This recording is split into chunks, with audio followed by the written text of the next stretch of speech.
தெய்வ செயல்னு ஒரு திமுக நிர்வாகி தான் காதலிப்பதாக சொல்லி திருமணம் செய்து கொண்டு திருமணம் ஆனதற்கு பிறகு அந்த பெண்ணை நிறைய பேருக்கு இவ்வளவு மோசமா ஒரு எல்லாருக்கும் விருந்தாக்குறதுக்கு பிளான் பண்ணி அவன் திட்டம் போட்டு பண்றாங்க. அப்ப இது என்ன ஆட்சி? காட்டாட்சி நடந்துட்டு இருக்குதுங்க. உத்தரப்பிரதேசம், பீகார்ல தான் இப்படி நடக்கும் சொல்லுவாங்க. இத்தனை மணி நேரத்துக்கு இத்தனை நிமிடங்களுக்கு 6 கற்பழிப்புகள், இவ்வளவு 2 மணி நேரத்துல இத்தனை கொலைகள் அப்படின்லாம் படிச்சிருக்கேன். திமுகல அயலக அணி, அந்த அணி, இந்த அணின்னு புதுசு புதுசா அணி வைப்பாங்க. சப்ளை அண்ட் சர்வீஸ் அணின்னு ஒன்று வச்சிருக்காங்களான்னு டவுட்டா இருக்கு. நாடு போற்றும் நல்லாட்சின்னு தன்னைத்தானே பொழுதுகிறாரு முதலமைச்சர். இந்த நாற்றமெடுக்கும் 4 ஆண்டு ஆட்சி முழுக்க டிராமா ஆட்சி தானங்க நடக்குது. அப்படியே பயங்கரமான ஷூட்டிங் தானே நடக்குது. அவங்களோட ஹேர் ஸ்டைலும் அவங்களுடைய ட்ரெஸ்ஸுக்கும் மேக்கப்புக்கும் அந்த ஷூட்டிங்குடைய குவாலிட்டிக்கும் அதுக்கு கொடுக்குற மரியாதையை இந்த மக்களுக்கு கொடுக்கலையேங்க. பெண்களுக்கு இவ்வளவு மோசமாவா நடந்துப்பீங்க?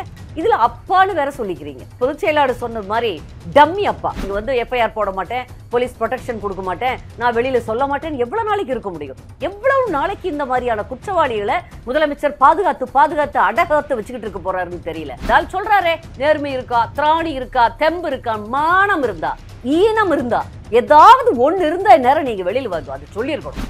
உண்மையிலேயே கொஞ்சமாவது சுயமரியாதை இதனோடு இருக்கிற மாதிரி தெரியல. இருந்தால் மான ஈன ரோஷம் ஏதாவது இருந்தால் முதல்வர் தன் கூண்டோடு தன் அமைச்சரவையை ராஜினாமா பண்ணிட்டு மக்களை சந்திக்கும் உடனடியா. நேயர்களுக்கு வணக்கம். தமிழகத்தில் தற்போது ஆட்சியில் வந்து பெண்களுக்கு ஒரு பாதுகாப்பற்ற சூழல் இருக்கதா பார்க்கப்படுது. இது குறித்து அதிமுகவுடைய செய்தி தொடர்பாளரும் கலைமாமணி நிர்மலா பெரியசாமி நம்மிடம் இருக்காங்க. அவங்கள்ட்ட பேசலாம். மேடம் வணக்கம். மேடம் வணக்கம். மேடம், தமிழகத்தில் இந்த 4 ஆண்டு திமுக ஆட்சி வந்து எப்படி மேம் இருக்கு? பெண்களுக்கு எந்த அளவுக்கு பாதுகாப்பு இருக்கு மேடம்? இது எப்படி இருக்குன்னு பார்க்குற தினமும் செய்தித்தாள்களை, அதுவும் இன்னைக்கு சமூக ஊடகங்கள் வளர்ந்துருக்க விதத்தை பார்க்கும்போது அத்தனை பேருக்கும் தெரியும் அவலமான ஆட்சி. இதில் வேற நாடு போற்றும் நல்லாட்சின்னு தன்னைத்தானே பொழுதுகிறாரு முதலமைச்சர். நாற்றமெடுக்கும் 4 ஆண்டு ஆட்சின்னு எங்கள் சகோதரர் ஆர்பி உதயகுமார் சொன்னது தான் ரொம்ப சரியான ஒரு கூற்று. எந்த விதத்திலையும் எந்த தரப்புமே மகிழ்ச்சியா இல்லாத பாதுகாப்பற்ற சூழல், ஒரு பயத்தோட இருக்கிற சூழல், வளர்ச்சியற்ற சூழல், அப்படி ஒரு மோசமான நிலை இன்னைக்கு தமிழ்நாட்டில் இருக்கு. வளர்ற குடும்பம் ஒரே குடும்பம், முதலமைச்சருடைய குடும்பம். இல்லை அவரை சுற்றி இருக்கிற கொஞ்சம் அமைச்சர்கள், நிர்வாகிகள் வளர்ந்துருப்பாங்களா இருக்கும். வேற யாருக்குமே எந்த நன்மையும் இல்லாத ஒரு மோசமான ஆட்சியை தற்போதைய திமுக அரசு கொடுத்துக்கிட்டு இருக்கு. கண்டிப்பாக மேடம். ஆனால் வந்து திமுக அரசு வந்து பெண்களுக்கு ரொம்ப பாதுகாப்பான சொல்கிறாங்க. ஆனால் செய்தித்தாளில் பார்த்தோமாக்க 2 நாளைக்கு முன்னாடி ராணிப்பேட்டையில் வந்து ஒரு பெண் வந்துட்டு திமுக நிர்வாகி தன்னை ஏமாற்றி திருமணம் செய்து கொண்டு திமுக நிர்வாகிகளுக்கு விருந்தாக்குறதுக்கு முயற்சி பண்ணாரு அப்படின்னு சொல்லிட்டு புகார் கொடுத்துருக்காங்க. அவங்க நிறைய அந்த மாவட்டத்தில் இருக்கக்கூடிய காவல் அதிகாரிகிட்ட புகார் கொடுத்தும் கூட புகார் வாங்கல. கடைசியில் டிஜிபி ஆஃபீஸ் வந்து புகார் கொடுக்கக்கூடிய சூழல் இருக்குது. இது எப்படி பார்க்குறீங்க? இதை பற்றி எங்களுடைய பொதுச் செயலாளர் எடப்பாடியார் ஒரு விரிவான ஒரு அறிக்கையை தன்னோட எக்ஸ்பிரஸ்ல வெளியிட்டிருக்காங்க. அதை படித்தாலே அது எவ்வளவு அந்த சம்பவம் மோசமான சம்பவம், அந்த பெண்களுக்கு எவ்வளவு தூரம், பெண் மட்டுமல்ல பெண்கள், அதில் ஒரு 20 பெண்கள் சம்மந்தப்பட்டிருக்காங்க அப்படின்னு தெரியுது. இந்த திமுகவில் அயலக அணி, அந்த அணி, இந்த அணின்னு புதுசு புதுசாக அணி வைப்பாங்க. இப்படி சப்ளை அண்ட் சர்வீஸ் அணின்னு ஒன்று வச்சிருக்காங்களான்னு டவுட்டாக இருக்கு. அதாவது இது மாதிரி பெண்களே ஏன்னா இப்போ யார் அந்த சார்னோட நம்ம அண்ணா யூனிவர்சிட்டியில் பார்த்தோமே, அது அந்த ஆளும் அதே தானே சொன்னாரு. அந்த ஞானசேகரன் இது வரைக்கும் அது தெரியல. இல்ல அதுலயும் இதே தானே சொன்னாரு. அவரு என்ன நீங்க அந்த சார்கிட்ட நீ அட்ஜஸ்ட் பண்ணிக்கணும்னு சொன்னது. அப்போ ஒரு கூட்டமே இப்படி இறங்கி இருக்குதா? பெண்களை பார்த்து, அது குறிப்பாக கல்லூரி பள்ளி மாணவிகளை இந்த மாதிரி இதுக்கு கூட்டிட்டு போறதுக்குன்னே ஒரு தங்களுடைய நிர்வாகிகளுக்காகவே பயமா இருக்குங்க. அதாவது இதை எங்க போய் முடியும்? இதெல்லாம் வந்து அப்படியாவது ஒரு தவறு நடந்ததா? உடனடியாக ஒரு ஆக்ஷன் இருக்கா? தன் கட்சிக்காரனா இருந்தா யாரா இருந்தா என்ன, தவறு செய்யறவங்க மேல தண்டனை கொடுக்கக்கூடிய ஒரு அந்த தார்மீக கடமை முதலமைச்சருக்கு இருக்குது இல்ல, இந்த அரசாங்கத்துக்கு இருக்குல்ல, அதையாவது பண்ணணும் இல்ல. இப்ப பொள்ளாச்சி சம்பவம் அப்படியே என்னமோ தாங்கெல்லாம் மனித புனிதர்களாகிட்டு மாதிரியும், அதிமுக ஆட்சியில் தான் அவ்வளவு மோசமா நடந்துட்டு மாதிரியும் என்னென்னவெல்லாம் இப்ப கடந்த சில நாட்களா நீங்க ஊடகத்துல பார்த்திருப்பீங்க. நமக்கு அப்படியே அதையெல்லாம் பார்க்குறப்போ அப்படி துடிச்சுது.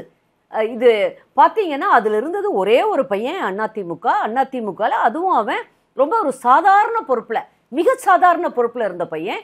இதுல இந்த மாதிரி ஒரு குற்றத்துல அவன் ஈடுபட்டா அவன் பேர் வந்துச்சுன்னு தெரிஞ்ச உடனே கட்சியை விட்டு நீக்கினாங்க.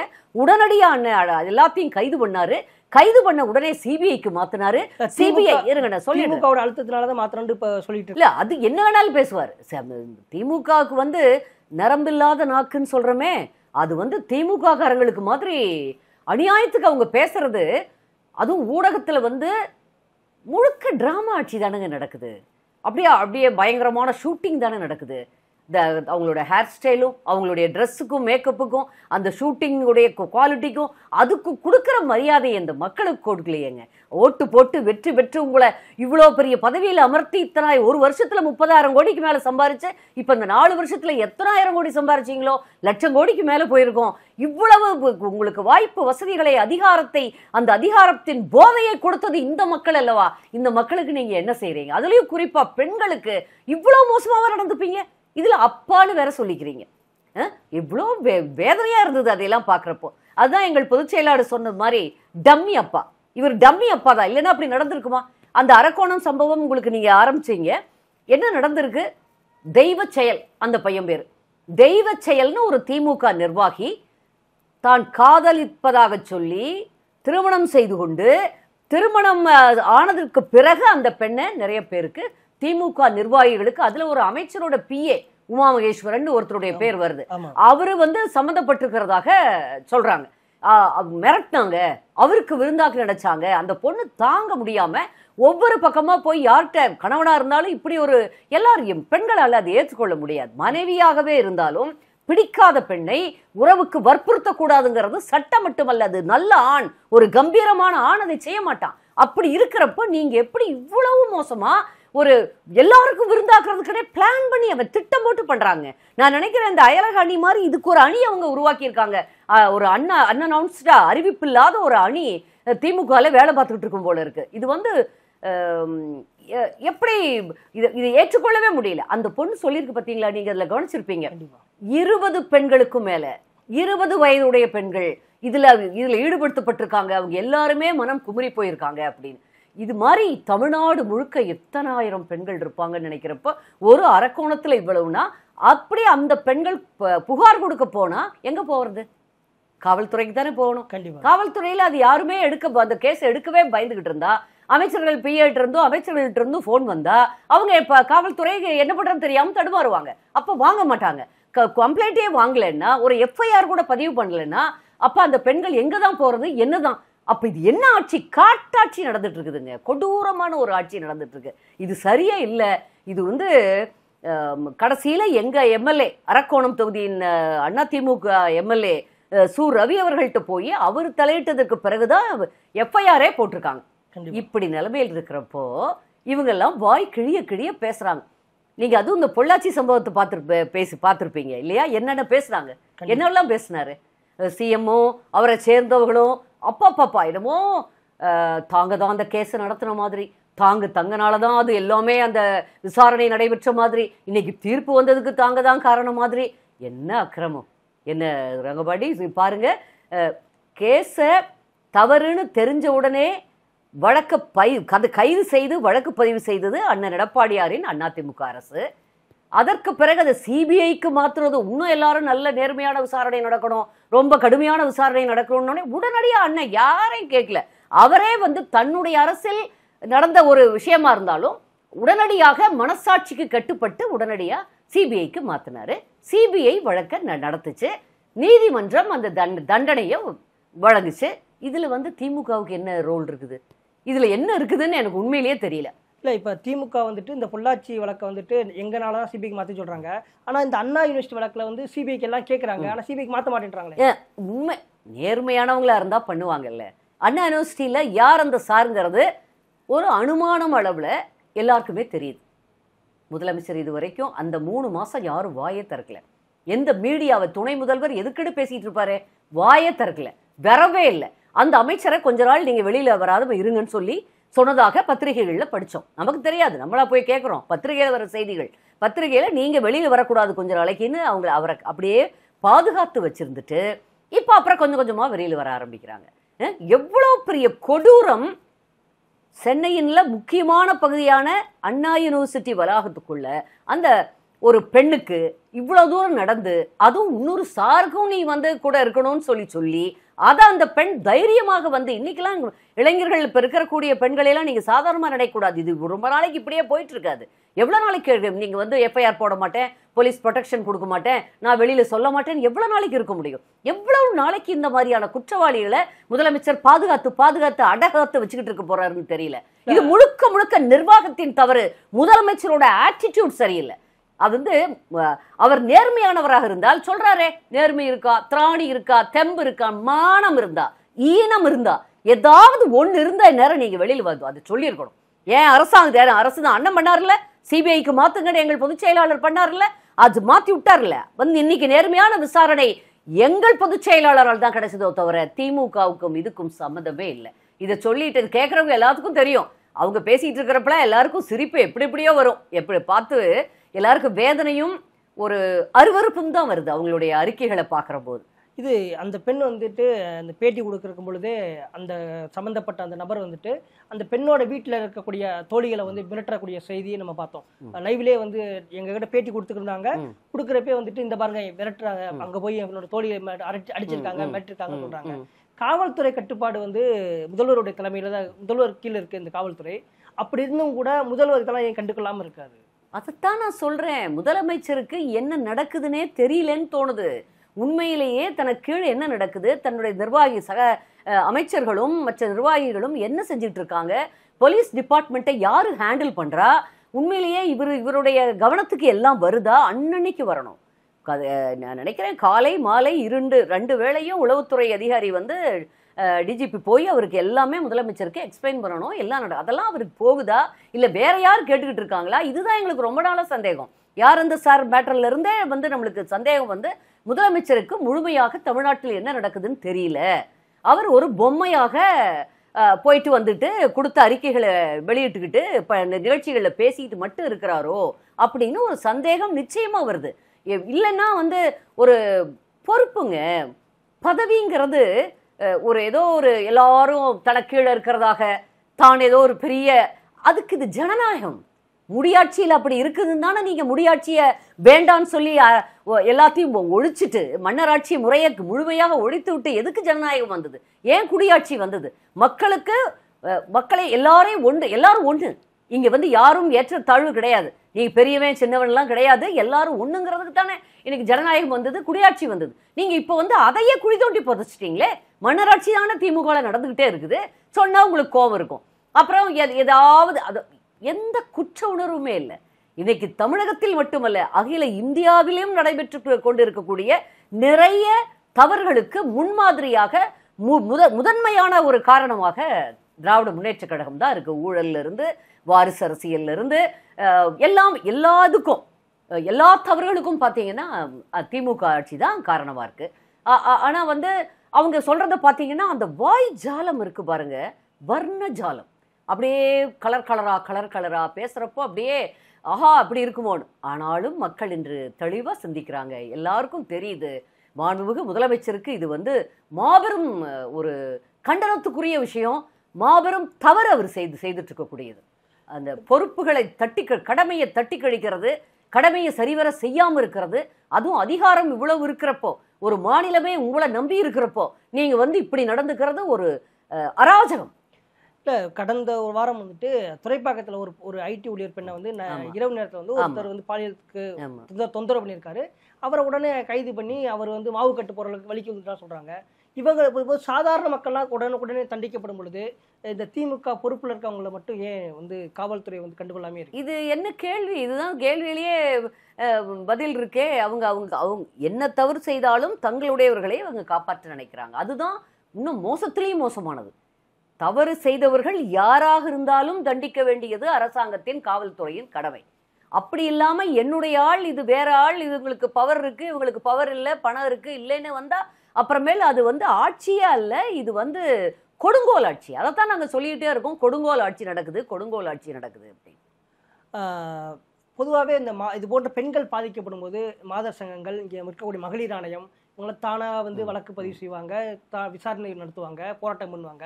அப்படி ஒரு போராட்டங்கள் வந்து அந்த யாரன்ற சார் அந்த அண்ணா யூனிவர்சிட்டிக்கு விஷயமாகட்டும், இப்ப இருக்கக்கூடிய பெண்கள் விஷயமாகட்டும் எதுவுமே போராட்டம் நடத்தல. மகளிர் அமைப்புகள்லாம் வந்து எப்படி இருக்காங்க? இதுவும் நம்ம பேசிக்கிட்டே தான் இருக்கோம். எங்க போனாங்க மகளிர் அமைப்பு எல்லாம்? அப்படியே மாதர் சங்கங்கள்லாம் அது குறிப்பா சில முகங்கள் எனக்கு அப்படியே வந்துட்டு போகுது.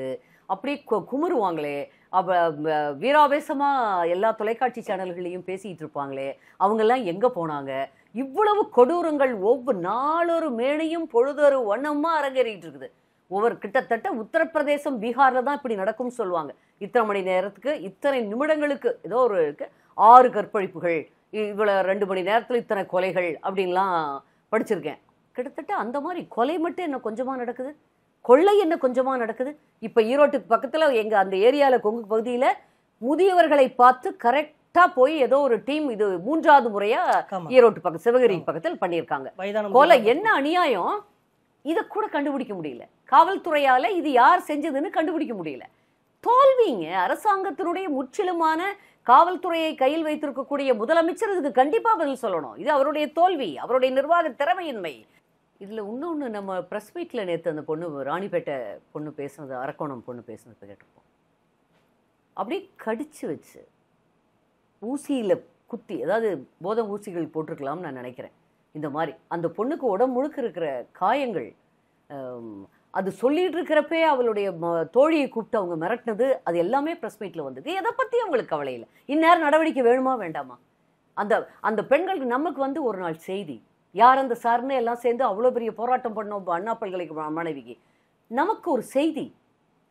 ஆனால் அந்த குடும்பத்துக்கு வலி, அந்த அப்படிதான் அவங்களுடைய வாழ்க்கையே வீணா போயிடும். அந்த பெண்ணுக்கு அந்த தாக்கம், அந்த பயம் உணர்வு அவசார வரைக்கும் இருக்கும். அவளுடைய ஒவ்வொரு இதுலயும் அதுல இருந்து மீள்வதற்கு வந்து அவ்வளோ கஷ்டம். அதை புரிஞ்சுக்காம இப்படி பண்றவங்கள எப்படி அரசாங்கம் கடுமையான தண்டனை கொடுத்தால் மட்டும்தானே அவங்க திருந்துவாங்க. நீங்க உங்க ஆளுகளுக்காகவே வச்சுக்கிட்டு இது வரைக்கும் எந்த நடவடிக்கையும் இல்லைன்னா இது வந்து ஒரு அரசா, இது வந்து ஒரு நீதியா, இது என்ன சொல்றது, தமிழ்நாடு சுடுகாடாக்கிக்கிட்டு இருக்காங்கன்னு தோணுது. பெண்களை பாதுகாக்காம நீங்க வீக்கா பலவீனமா இருக்கக்கூடிய எல்லாரையுமே நீங்க சமூக நீதி என்னத்துக்கு பேசுறீங்க? என்ன சமூக நீதி திமுகல இருக்கு? அதுல பாத்தீங்கன்னா இவரு அதுலயும் RS பாரதின்னு ஒரு பெரியவர், வயதில் மூத்தவர், அதிமுக காரங்க, எங்களுக்கும் பேச தெரியும், எங்ககிட்டயே ஆள் இருக்காங்க, எங்களுக்கு என்ன வேணாலும் பேசலாம். தெருநாய்க்கு பிறந்தவனே, எந்த நாய்க்கு நீ பிறந்த, அது என்ன வேணாலும் நம்மளும் பேசலாம். ஆனா பேசக்கூடாது இல்லவா? நம்ம வந்து ஒரு கௌரவம் இருக்கிறோம், நம்ம வந்து அவ்வளோ கீழ்த்தரமா போகக்கூடாது. அவருக்கு சரிசமமாக அவ்வளவு பெரியவரை பேசக்கூடாதுங்கிற ஒரு தன்மானம் நமக்கு இருக்கு, அதனால நம்ம பேசாம இருக்கோம். ஆனா இதெல்லாம் சரியல்ல. இதெல்லாம் இவங்கெல்லாம் ஏத்துக்கிட்டு இருக்காங்களா? திமுக சீனியர்ஸ் எல்லாரும் தான் பார்த்துக்கிட்டு இருக்காங்க. இது கொஞ்சம் கூட ஏற்றுக்கொள்ள முடியாத விஷயங்கள் நடந்துட்டு இருக்கு. மன குமரல். நீங்க வந்து எங்கள் பொதுச் செயலாளரை அண்ணன் எடப்பாடியாரை நான் நினைச்சு பார்க்கிறேன். எப்படி ஒரு ஆட்சியை கொடுத்தாரு மக்கள் நினைக்கிறாங்க. இவர்கள் தவறு செய்ய செய்ய மக்கள் மனதில் அடடா EPS ஆட்சி எப்படி இருந்தது, எடப்பாடியாருடைய ஆட்சி எப்படி இருந்தது, எப்போ அது வரும், இதை ரீகால் பண்ணிக்க முடியலையே இந்த கவர்மெண்ட்டுங்கிற வருத்தம் எல்லாருக்கும் இருக்கு. நினைச்சு பாருங்க, யார் சந்தோஷமா இருக்கா? இன்னும் நீங்க பார்த்துருப்பீங்க, கட்டாய கல்வி உரிமை சட்டம். பணம் கொடுக்கணுங்க. 2 வருஷமா அந்த பள்ளிக்கூடங்களுக்கு பணமே கொடுக்கல. கண்டிப்பா 2 வருடங்களாக எல்லாம் கேட்டு பார்க்குறாங்க, கொடுக்குறோம்னு சொல்லியிருக்காங்க. 2 இயர்ஸாக கொடுக்கல. இதே அண்ணன் எடப்பாடியார் இருந்ததுக்கு போய் எப்படி கரெக்டான்னு நவம்பர் மாதம் கொடுப்பாங்களாம். இப்போ நேற்று ஒருத்தரை பார்த்தேன், ஒரு பள்ளிக்கூட முதலாளியை, அவங்க சொல்லி அவ்வளோ குமர்றாங்க, நாங்களாம் எப்படி நடத்துறது, பள்ளிக்கூடம்லாம் நடத்த முடியுமா இல்லையானே தெரியல, எத்தனாயிரம் குழந்தைகளுடைய எதிர்காலம் இருக்குது, 25% மேலே இது வந்து வரணும், அவங்க அரசாங்கத்திலேருந்து வர வேண்டிய பணம் அம்மா காலத்துலேயும் வந்தது, அண்ணனுடைய காலத்தில் எடப்பாடியார் காலத்தில் அவ்வளோ சரியாக வந்துகிட்டு இருந்தது. அதே மாதிரி பாருங்க, வணிகர்களுக்கு, கஞ்சா வியாபாரிகள், போதை ஆட்கள்னால, ஆசாமிகள்னால அவ்வளோ ஆபத்து வெளியில் இருக்குது. அதான் அண்ணன் சொல்லியிருக்காங்க, எங்கள் பொதுச் செயலாளர், அதிமுக ஆட்சி வரட்டும், அதிமுக அவங்கள பாதுகாக்கும், ஆட்சி வரட்டும், நான் பார்த்துக்கிறேன், வருவோம் அப்படின்னு சொல்லியிருக்காங்க. இவ்வளவு பெண்கள் பாதுகாப்பு, சட்டம் ஒழுங்கு பிரச்சனை, இவ்வளவு பிரச்சனை இருக்கும்போது முதல்வர் வந்துட்டு 2026 அடுத்த 10 ஆண்டுகளுக்கும் திமுக ஆட்சி தான் ஆட்சி அமைக்கும்னு சொல்லியிருக்காரு. மக்கள் ஏற்றுக்குவாங்க? இல்லை, எனக்கு என்ன தோணுது, ஏன் 10 ஆண்டுன்னு சொன்னார், அடுத்த 100 ஆண்டுகளுக்குன்னு சொல்லியிருக்கலாமே. சும்மா சொல்றது தானே, அடிச்சு விட்டுன்னு சொல்லுவாங்களே, அப்படி அடிச்சு விட்டுட்டு போறது தானே திமுக காரங்களுடைய அந்த ஸ்டைலு. அடிச்சு விட வேண்டியது தானே 100 வருஷத்துக்கு. என்ன அவருக்கு தெரியலன்னு தான் நான் சொல்றேனேங்க. என்ன நடக்குது, மக்களுடைய மனநிலை என்ன, எவ்வளவு கோபமா, எவ்வளவு ஒரு ஆத்திரத்தோட அவங்க காத்து கொண்டு இருக்கிறார்கள்ங்கிறது உங்களுக்கு புரியல. நிறைய பணம் சம்பாதிச்சிட்டோம், அவர் வாட்டுக்கு ஏதோ ஒரு எண்ணத்தில் இருக்காரு. கீழே இருக்கிறவங்களுக்கும் அவருடைய நிர்வாகிகளுக்கும் நமக்கு கிட்ட கையில் நிறைய பணம் இருக்கு, என்ன பண்ணுறாங்களாம், ரொம்ப கொடுமை. எனக்கு அது ஒன்று தான் வருத்தம். ரொம்ப 5000 ரூபாய் கொடுக்கறது இல்லை, ஏதாவது ஒரு குடிகாரர்களாக்கியாச்சு மக்களை. அந்த குடிகார மக்கள் குறிப்பாக ரொம்ப ஏழைகள், ரொம்ப கொஞ்சம் வறுமை கோட்டு கீழே இருக்கிறவங்க, யார் வந்து ஓட்டு போடுவாங்களோ விருப்பமாக அவங்களுக்கு எல்லாத்துக்கும் குடி வாங்கி கொடுத்துட்றது. அந்த குடி கையிலையும் கொஞ்சம் பைசா கொடுத்துட்றது. அதோட போய் ஓட்டு இந்த இதுக்கு போட்டுருங்க, இந்த சின்னத்துக்கு போடுங்கன்னு சொல்லி கூட்டிகிட்டு போயிட்டு அவங்களுக்கு பிடிக்கவே இல்லைனாலும் அந்த மயக்கத்தில் போட்டுறாங்க நிறையா பேர். அப்புறம் வந்து வருத்தப்படுறாங்கன்னுலாம் நான் கேள்விப்பட்டேன். இதெல்லாம் வந்து எவ்வளோ தூரம் உண்மையா இல்லையான்னு தெரியல. ஆனால் நான் ஊரில் கிராமத்தில் இருக்கிறவங்க சொல்லி நான் இப்போ சமீபத்தில் நேற்று கேள்விப்பட்டேன் இது மாதிரி பண்ணுறாங்க அப்படின்னு. வருத்தமாக இருக்குங்க தம்பி. சமுதாயம் போகிற போக்கு இன்னைக்கு இருக்கு. அதனால தான் திரும்ப திரும்ப சொல்கிறோம், தமிழகத்தை காப்பாற்றக்கூடிய ஒரே நபர் இன்றைய சூழ்நிலையில் எங்கள் பொதுச் செயலாளர், அதிமுகவின் பொதுச் செயலாளர் அண்ணன் எடப்பாடியார் அவர்கள் மட்டுமேங்கிறத. ஏன்னா அவருடைய ஆட்சியை நினச்சி பாருங்க. கொரோனா டைம் இதே இவருடைய இப்போ முதல்வர் ஸ்டாலினுடைய ஆட்சியாக இருந்ததுதான் என்ன ஆயிருப்போம் நம்மெல்லாம். நீங்கள் நானும் உயிரோடே இருப்போமான்னு தெரியாது. உண்மையிலேயே வந்து ஆச்சரியம் எல்லாருக்குமே, சின்னவங்க பெரியவங்க. அப்படி அவ்வளோ நிதி நெருக்கடி, அவ்வளோ. அம்மா போயிருந்தாங்க, கட்சியில் ஒரே பிரச்சனை, உட்கட்சியில் எல்லாருனாலும் ஏற்படுத்தப்பட்ட பிரச்சனை, அவ்வளவையும் சமாளிச்சு பொறுமையாக அந்த புன்முறுவல் மாறாமல். அவருக்கு எப்படி பணம் இருந்தது, எப்படி கட்டாய கல்வி உரிமை தொகையை கொடுக்கறதுக்கு முடிஞ்சது, குழந்தைகளுக்கு சைக்கிள் கொடுக்க முடிஞ்சது, லேப்டாப் கொடுக்க முடிஞ்சது, தாலிக்கு தங்கம் கொடுக்க முடிஞ்சது, அத்தனை முதியோர் பென்ஷன் கொடுக்க முடிஞ்சது, பொங்கலுக்கு 2500 ரூபா வரைக்கும் கொடுக்க முடிஞ்சது, அப்பப்போ ரேஷன் பொருட்கள் எல்லாம் ஃப்ரீயாக கொடுக்க முடிஞ்சது. எப்படி 1000 ரூபாய் எதுனாலும் எப்படி முடிஞ்சது? கருக்கடை, ஊர் பக்கம் சொல்லுவாங்க ஒரு வார்த்தை, கருக்கடையோடன்னு. அந்த கருக்கடை, என்னை தேர்ந்தெடுத்த மக்கள், என்னிடம் இந்த பதவி வந்திருக்கு, இந்த பதவிக்கு உண்மையானவனாக, விசுவாசமானவனாக, இந்த மக்களுக்கு ஏதாவது செய்பவனாக நான் இருக்கணும்னு அந்த பதவியில் இருக்கவங்க நினைக்கணும். அப்படி நினைக்கக்கூடிய ஒரே தலைவர் இன்றைய தேதியில் எங்கள் அண்ணன் எடப்பாடியார் மட்டும்தான். அவர் வந்தா மட்டும்தான் தமிழ்நாட்டை காப்பாற்ற முடியுங்கிறது தான் நான் எல்லாத்துக்கிட்டையும் திரும்ப திரும்ப சொல்லிட்டே இருக்கிறது. சாதாரணமாக பேசுறவங்க எல்லார்கிட்டையுமே அதுதான். இன்றைய முதல்வருக்கு அந்த எண்ணம் ஒரு துளியும் இல்லை. அவருக்கு அந்த திங்கிங்கே இல்லை, அந்த சிந்தனையே அவருக்கு இருக்கான்னு எனக்கு தெரியல. கூட இருக்கவங்களுக்கும் இல்லை. இல்லைன்னா பொன்முடி அப்படி பேசியிருப்பாரு, ஓசி பஸ்ஸு. அதாவது இதெல்லாம் என்ன அகங்கார ஆணவ மனப்பான்மையை காமிக்குது. நீங்களாம் யாரு? ஒரு பட்டியலினத்தை சட்டமன்ற உறுப்பினரை, எம்எல்ஏவை நிக்க வச்சு பேசுறீங்க. இதெல்லாம் வந்து ஜனநாயகத்தில் அடுக்கவே அடுக்காது. எதுக்கு நம்ம இப்போ இத்தனை வருஷமா நம்ம குடியாட்சிக்கு வந்தோம்னே எனக்கு புரியல. திமுக பண்றது பார்க்குறப்ப ரொம்ப வேதனையா இருக்கு. ஒரு அடிப்படையா மற்ற விஷயங்களை கூட விட்டுருங்க, ஒரு சக மனிதனை நேசிக்கக்கூடிய, சக மனிதனுக்கு காட்டக்கூடிய மரியாதையை கூட உங்களால காட்ட முடியல, பெண்களை பாதுகாக்க முடியல. எப்படிங்கிறப்போ உங்களுக்கு எதுக்கு இந்த ஆட்சி? உண்மையிலேயே கொஞ்சமாவது சுயமரியாதை இத்தனோடு இருக்கிற மாதிரி தெரியல. இருந்தால் மான ஈன ரோஷம் ஏதாவது இருந்தால் முதல்வர் தன் கூண்டோடு தன் அமைச்சரவையை ராஜினாமா பண்ணிட்டு மக்களை சந்திக்கணும் உடனடியா. அது ஒண்ணுதான். அவங்க வந்து அப்படி சொல்லி மக்களை பார்த்து திரும்ப வந்தாங்கன்னா பார்த்துக்கலாம். உங்களோட நேரத்தை ஒதுக்கி எங்களுக்கு நிறைய கருத்துக்களை பகிர்ந்துட்டதுக்கு ரொம்ப நன்றி மேடம். நன்றி.